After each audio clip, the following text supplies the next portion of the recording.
do you reckon it was like the days after Jesus had died?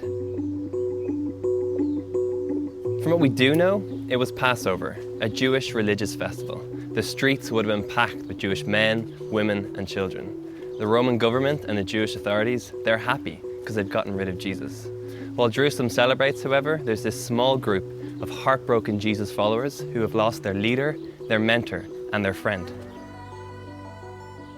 Though many refer to the 12 disciples, his following was much broader and included many women who played a large role in his ministry.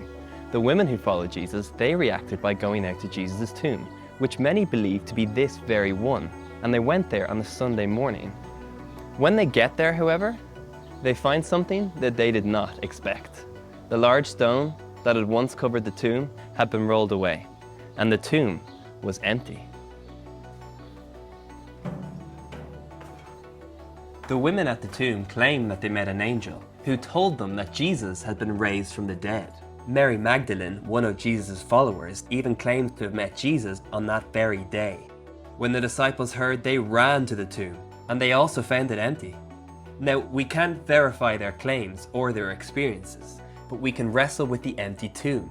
What possible reasons could there be for it to be empty? The Romans had heard Jesus' predictions that he would rise from the dead after 3 days, and though they didn't take them too seriously, they did put some things in place. To prevent this, they covered the grave with a massive stone, sealed it, and had it guarded by Roman soldiers. So if someone could overcome the guards and move the stone, who would want to? What about the Romans themselves? Maybe it was an inside job. They were the ones that posted the extra guards, so they were technically in control of the body and they could have done anything with it. But what would have been their main goal in tampering with Jesus' body? They had already proved their power in killing Jesus and they just wanted him to stay dead and buried. Maybe the Jewish authorities took it. Possible, but again it would be hard to understand why.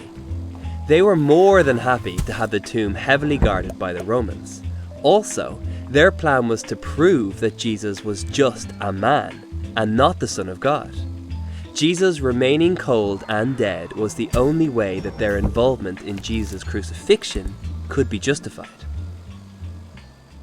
And here's the crux of it for me.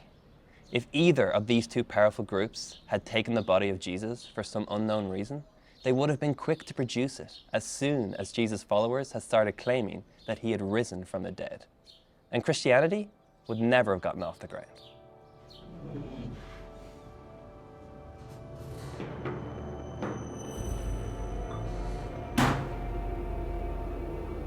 Or maybe it's worth asking, is the resurrection story just made up? Maybe it was an afterthought by the disciples. Like, what if we could get the gospel writer Matthew and interrogate him like this? How would his facts hold up? How would his story hold true?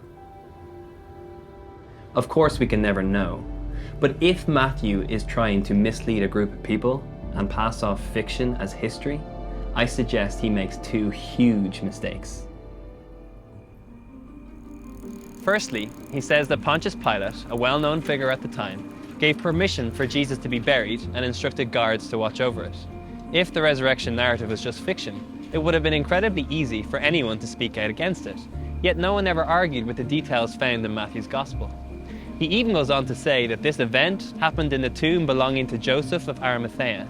Joseph, or any of his surviving family, could have easily have nipped this story in the bud if it was simply made up. Secondly, and sadly, the first century was a very different world. Equal rights weren't even on the horizon. A woman's eyewitness testimony wasn't even considered valid unless it was backed up by a man. Yet it's recorded that women were the first to meet the resurrected Jesus. If you're making up a story, you don't choose legally unreliable witnesses as your primary source unless that's the way it actually happened.